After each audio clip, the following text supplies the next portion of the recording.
I knew my wife was a germaphobe before we got married, but in our 5th year of marriage, I still asked for a divorce. It was because her assistant came over and wore his shoes on the carpet, while I had to sanitize my entire body before I could touch her. When I handed her the divorce papers, she just frowned. "Why are you being so petty? You're a grown man." My resolve was firm. This is happening. I'm done. When I found out that my wife Chloe's assistant, Dylan, was coming over for a visit, I went out of my way to buy groceries for a nice dinner. In the 5 years we'd been married, it was the first time we'd ever had a guest. Chloe's thing with germs meant she hated people in our space. When my own parents came to visit, we had to take them out to restaurants. Dylan was an intern at the company. He was fresh out of college, but sharp, and he'd been with us for over a year. Chloe and I started the company, an interior design firm, right after we graduated. After a few years of grinding, we made a small name for ourselves in the industry. I heard footsteps outside and rushed to get the door. Chloe's germophobia was serious. In 5 years, she'd never once let me walk into the house with my shoes on. So, for Dylan's visit, I bought a pack of disposable shoe covers. I opened the door and greeted him with a smile. "Hey Dylan, come on in. I got these for you. Chloe's a bit of a clean freak. Sorry about that." Dylan chuckled. "Is she really that intense about it, Mr.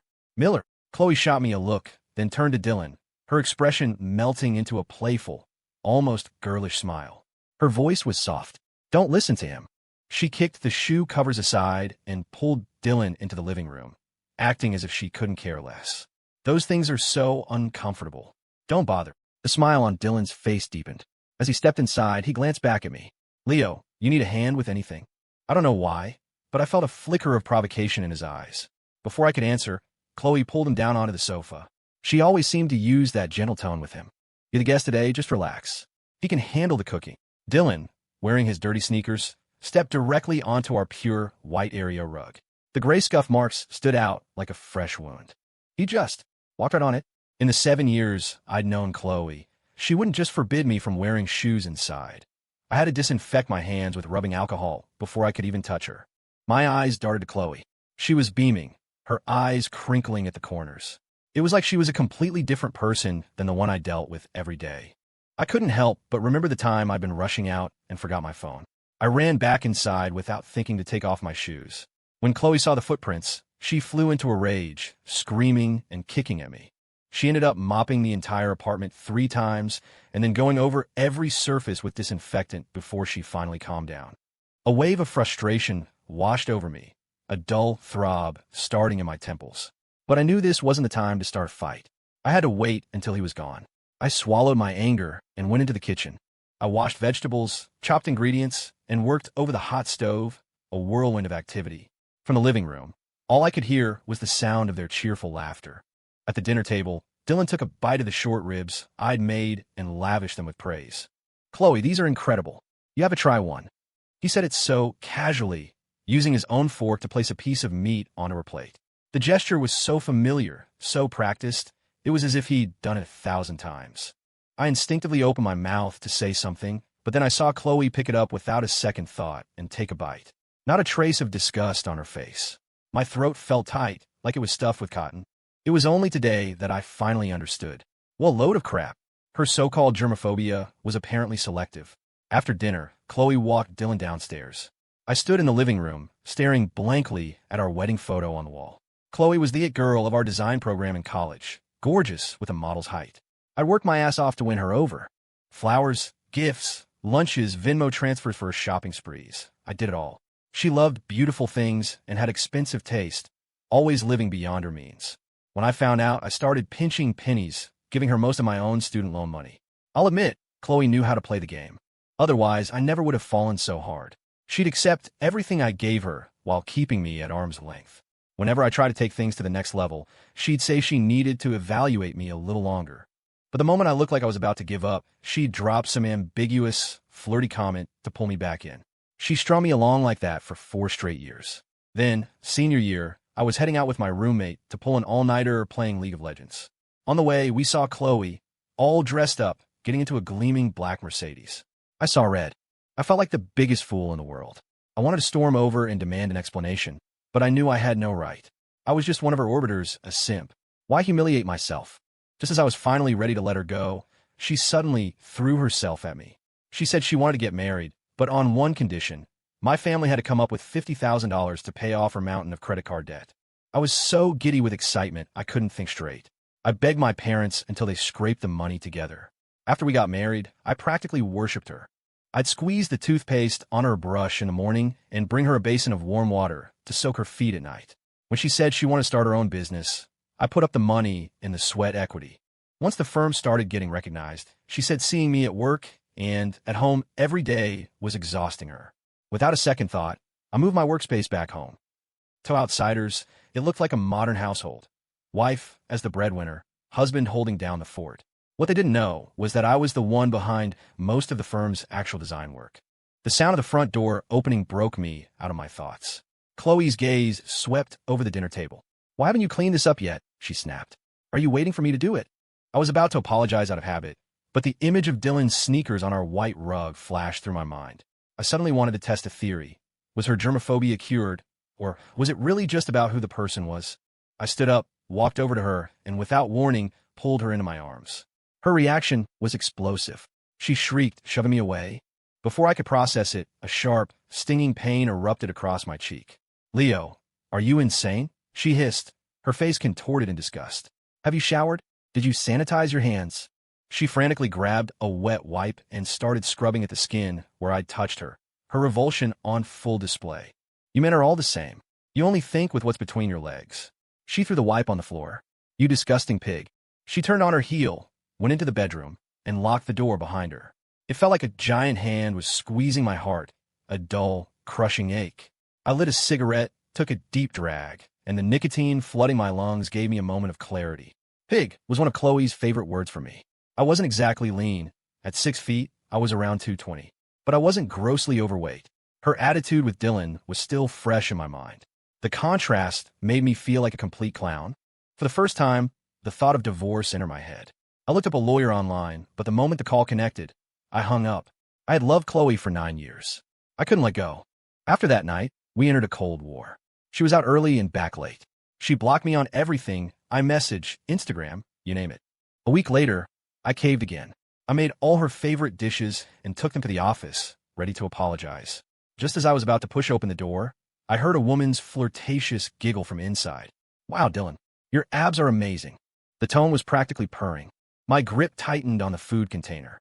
I told myself not to do anything rash. Then I heard Chloe let out a little shriek, followed by more laughter. I couldn't take it anymore. I kicked the door open. The scene in front of me made my stomach turn. Chloe's miniskirt was hiked up her thighs, her hand resting on Dylan's chiseled abs. Dylan's hand, in turn, was on her ass. They both jumped, startled. Chloe recovered first.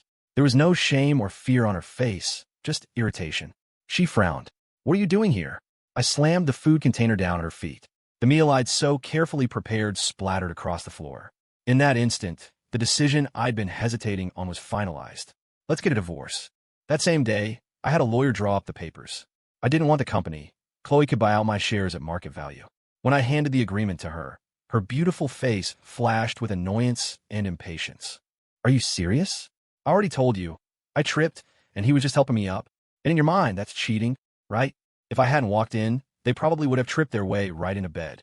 And even now, she was still treating me like an idiot. I coldly tossed the papers on a desk. "You claim you're a germaphobe. So how come it doesn't apply to Dylan? He can wear his shoes in the house. He can put food on your plate with his fork. He doesn't even have to sanitize his hands before he touches you. So what? Your condition is only triggered by me." A flicker of embarrassment crossed Chloe's face, but it was quickly replaced by a scowl. "Why are you being so petty? You're a grown man. I see what this is about," she continued, her voice dripping with condescension. "You're throwing this whole tantrum because you're not getting any. If you're that desperate, just go find someone. Pay for it if you have to." I almost laughed out loud. The divorce papers were literally sitting in front of her, and she still thought I was just throwing a fit. Without another word, I picked up the agreement, grabbed a pen, and signed my name, Leo Miller, in bold, decisive strokes. Seeing me actually sign it, Chloe's expression froze for a second. Her lips tightened. When she spoke again, her tone was a little softer. "Is this really worth getting a divorce over? It's such a small thing." "Actually," I slid the pen across the table to her. "My patience gone." "Don't. You and I both know what would have happened if I hadn't walked in today." I leaned in, my voice hard. "This is happening. I'm done." In 5 years of marriage, it was the first time I had ever spoken to her with such force. In her eyes, I was always the gentle, accommodating husband who never got angry. The truth was I had a temper. I just buried it because I loved her. Now, anger flared in her own eyes. She snatched up the papers, scanned the pages, and, after confirming the terms were as we discussed, signed her name with a flourish. As I took back my copy, a smirk played on her lips. Her words were pure venom. Good luck, Leo. I'd like to see who'd ever want you after this. Your family was so broke they had to borrow money just to pay off my debt. I looked up at her, my heart empty of love, filled only with disgust. Seeing me silent, Chloe lifted her chin, triumphant. Let's be honest. Marrying me was the best you were ever going to do. Don't come crying back to me when you realize that. It will be pathetic. I suddenly burst out laughing. Chloe frowned, confused. What's so funny? I mimicked her posture, tilting my chin up, my voice laced with the same sarcasm. I'm laughing because I finally realized I stepped in a pile of dog shit. And before I could even worry about my shoe, the dog shit started complaining about me. Her face turned dark, her chest heaving with rage. I ignored her, turned, and went to the bedroom to pack my things. The moment I saw her with Dylan, I'd woken up. 4 or 5 years. I'd taken care of her every need at home and poured my heart and soul into helping her at work. Now that she had a successful career, she was sneering at my family's financial status. But she was destined to fail. Chloe was headstrong and arrogant. As the company grew, we often clashed over its future. She wanted to make a quick buck, churning out generic, cookie-cutter designs without a second thought. I tried to gently tell her that work of that quality wasn't sustainable, but she wouldn't listen. All she could see was the immediate profit, blind to the long-term vision. I was actually curious to see what she could accomplish once I was gone. I dragged my suitcase back to my parents' place, but when I opened the door, I froze. The apartment was empty. They'd moved and hadn't even told me. Shaking my head with a bitter laugh, I called my dad. I gave him the short version of the divorce. He didn't ask many questions, just sent me a location pin through text. I pulled it up. Holy hell, did my dad win the lottery? The address was in a gated community in Greenwich. I drove to the address he sent. When I got out of the car, I stood staring at the massive modern mansion in front of me, completely dumbfounded. I checked my GPS again and again, confirming I was in the right place. As I hesitated by the gate, my dad's voice boomed from the porch. What are you doing just standing there? Get in here. I dragged my suitcase inside. Dad, I blurted out, did you win Powerball? He shot me an annoyed look, setting his phone down on a marble coffee table. His expression turned serious. Are you sure about this divorce? I nodded firmly, without a shred of hesitation. My dad's face softened. He exchanged a look with my mom. Your mother and I were against you marrying her from the start. It was obvious she was just using you, but you were too stubborn to see it. Since you've decided to end it, I guess it's time you knew the truth about us. I sat up straight, my hands clasped together, a knot of nervousness in my stomach. My dad just smiled and clapped me on the shoulder. Relax, son. Your mother and I aren't just office workers, he began. Our family is in real estate development. We have a little money. We never meant to lie to you, but when you were little, we were afraid you'd grow up spoiled, so we raised you simply. Then you grew up and brought home, well, a woman with questionable motives, so we decided it was best to keep a low profile. That night, I lay in a sprawling guest bedroom, my mind racing, too excited to sleep. The divorce was the furthest thing from my thoughts. All I could think of were 5 words. I'm a goddamn trust fund kid. Ever since I learned the truth, I felt a new surge of energy. I didn't start looking for a new job right away. Instead, I started a mission to get back in shape. You have to have some pride. Chloe was probably terrified I'd come crawling back to her. I wanted to see who would be the one with regrets. I hired a personal trainer and got on a strict regimen. For the next month, I lived at the gym. After the mandatory cooling-off period, Chloe and I met to finalize the divorce. Before leaving, I checked myself out in the mirror. The past month had paid off. My face was leaner, my jawline sharp and defined. My features looked more chiseled. I hadn't lost a ton of weight on the scale, but the fat had been replaced by solid muscle. I deliberately drove my new Porsche.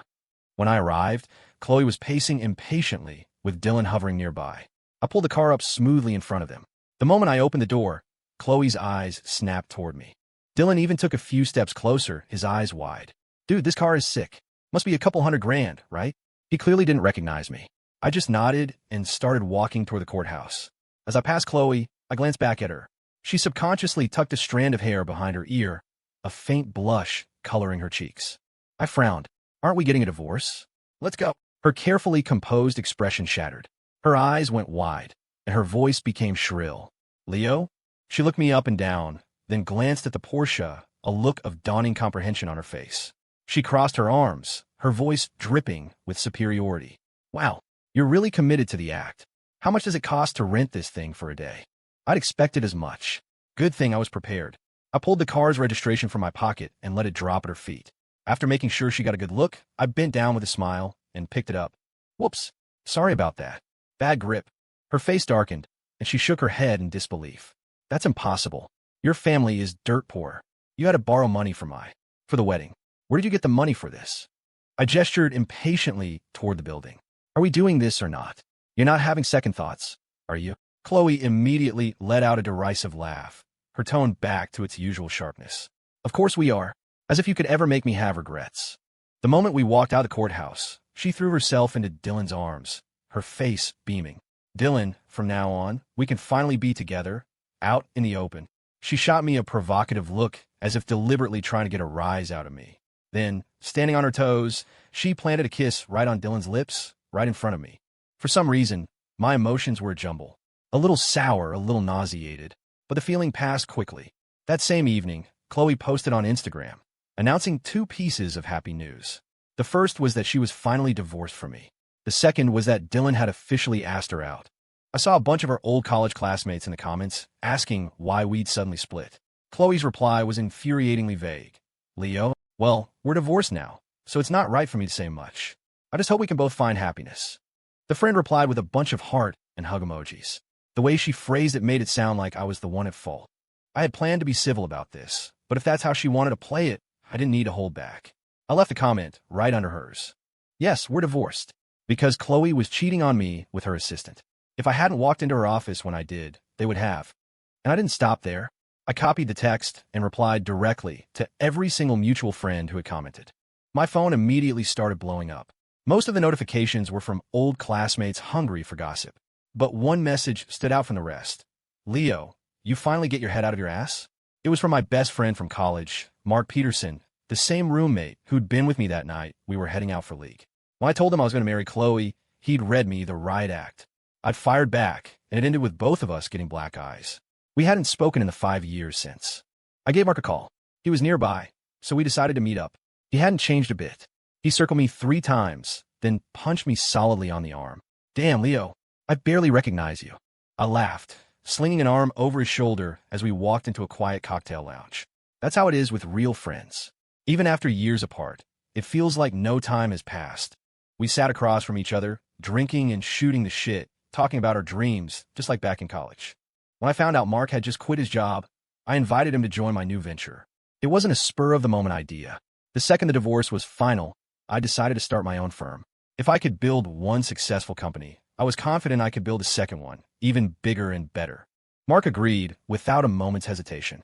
Just as we were getting a nice buzz going, a glass of water was suddenly thrown in my face. Chloe was standing over me, frowning, her face a mask of contempt. Are you following me, Leo? I told you when we divorced not to harass me. I'm telling you now, even if you regret it, it's too late.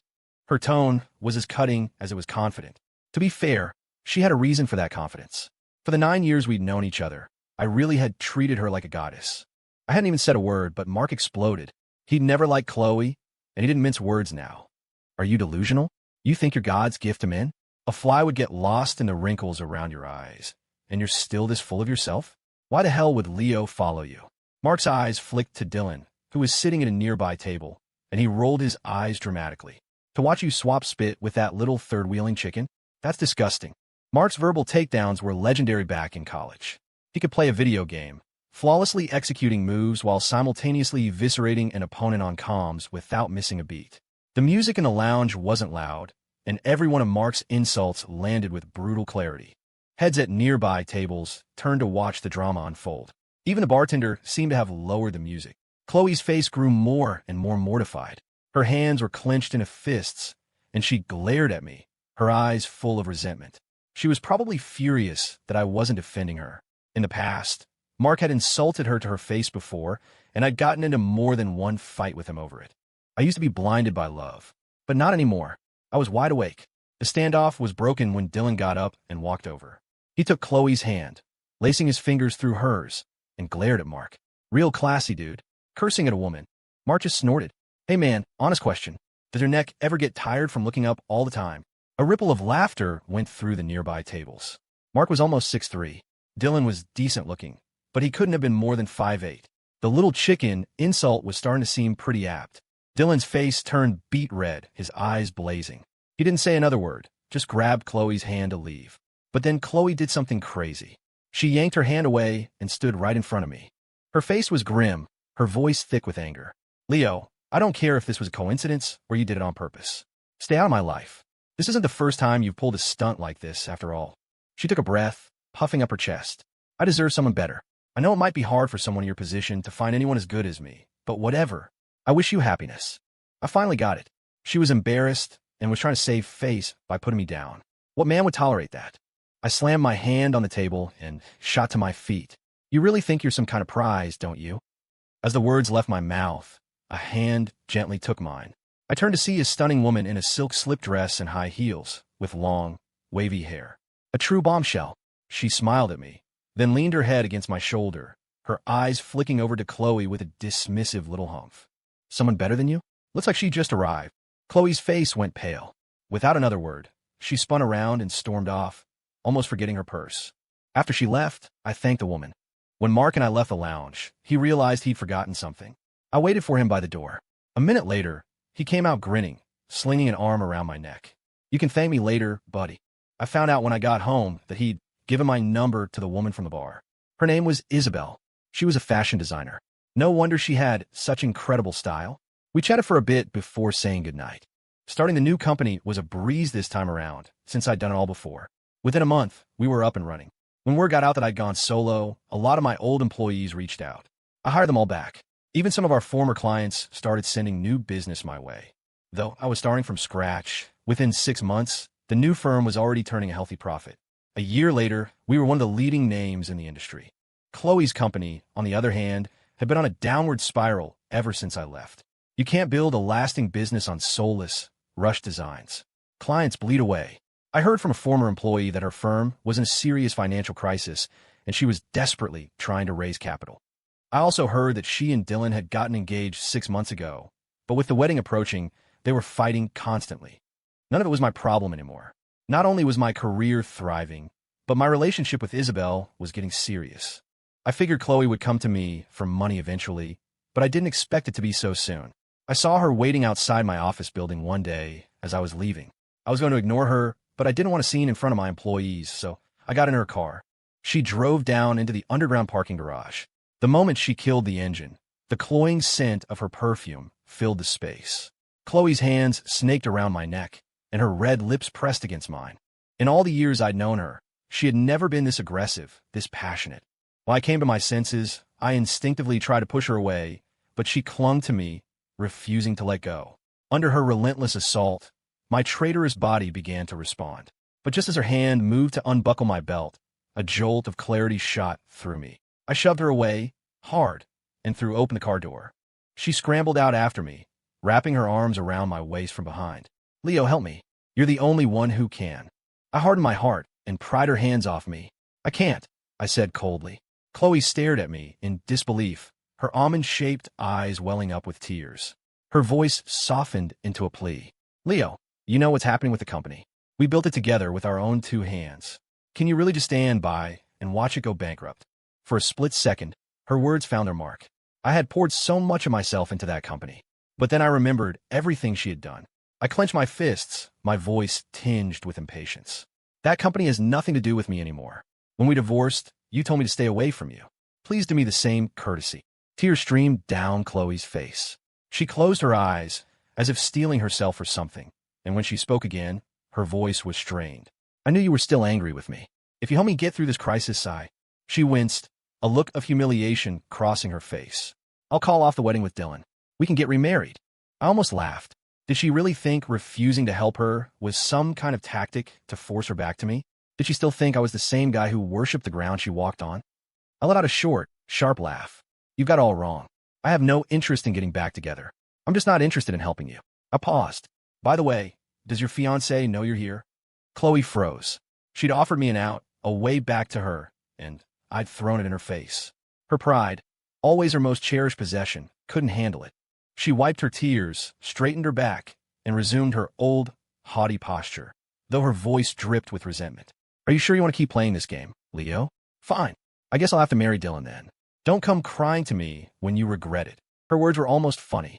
I must have treasured her so much in the past that even now, she thought I was just throwing a tantrum. When Chloe got married, she delivered the invitation to me personally. I wasn't going to go, but she kept texting me, insisting that I had to be there to witness it. I guess she thought that seeing her marry someone else would make me regret my decision for the rest of my life. On the day of the wedding, Mark and I went together. Chloe and Dylan's wedding wasn't exactly a grand affair. I heard she demanded a pre-wedding gift of $200,000. No wonder she'd agreed to marry him. That kind of cash could keep her company afloat for a few more days. But only a few. Whether she could actually turn things around was another question entirely. After the ceremony, she approached me, clinging to Dylan's arm. Her lips were painted a dramatic red, and her face was smug with victory. See, Leo, I can do just fine without you. At least this time, my husband's family didn't have to borrow money for the wedding. At her words, the color drained from Dylan's face. I finally understood. I raised my glass of champagne, a small smile playing on my lips. Congratulations. My guess was right. The $200,000 was all borrowed. Mark told me later that the day after the wedding, Chloe went to the bank to access the funds, only to discover the money had been transferred out in increments on their wedding night. When she confronted Dylan, she learned the truth. The whole wedding was a scam. Chloe had been adamant about the cash gift, and Dylan obviously couldn't afford it. But he didn't know the true state of her company. He just saw her as a beautiful, rich prize. So his parents came up with a plan, scraped together the money to get her to sign the marriage certificate, then immediately pay everyone back. Apparently, all hell broke loose at their new home. At first, Dylan tried to calm her down, but when he learned what the money was actually for, to bail out her failing business, his tune changed completely. Not only was his dream of marrying into wealth shattered, but he was now potentially on the hook for her debts. Before she could tear into him, he turned the tables, accusing her of hiding the truth and tricking him into marriage. Chloe, with her explosive temper, couldn't take it. She slapped him across the face hard. She'd hit me before, more than once, but I had always endured it because I loved her. Dylan, who had only ever been with her for his own selfish reasons, had no such tolerance. For days after the wedding, Dylan beat her so badly, she ended up in the hospital. After she was discharged, she demanded a divorce, only to discover she was pregnant. At the same time, her company officially declared bankruptcy, and all her bank accounts were frozen. One evening, as I was leaving my office, a woman stepped in front of me, blocking my path. It took me a long moment to recognize her. It was Chloe. In just a few months, she had lost a shocking amount of weight. Her face was gaunt and haggard. I could tell she'd made an effort to put on makeup, but the change from her former self was staggering. The moment she saw me, her eyes filled with tears, as if she'd been carrying an immense burden. Leo, you're finally here. She rushed forward and grabbed my arm, her expression a painful mix of desperation and shame. Can you lend me $1,000? I need to get an abortion. Her emotions escalated, her voice trembling. Dylan is a monster. He won't have anything to do with me or the baby. I have no one else to turn to. Leo, I was wrong, she sobbed. I was so blind. As soon as I take care of this, we can get back together, okay? We can get remarried. When I didn't respond, she pressed herself against me. I took a step back, putting distance between us. You should talk to your family, I said, my voice firm. I can't help you.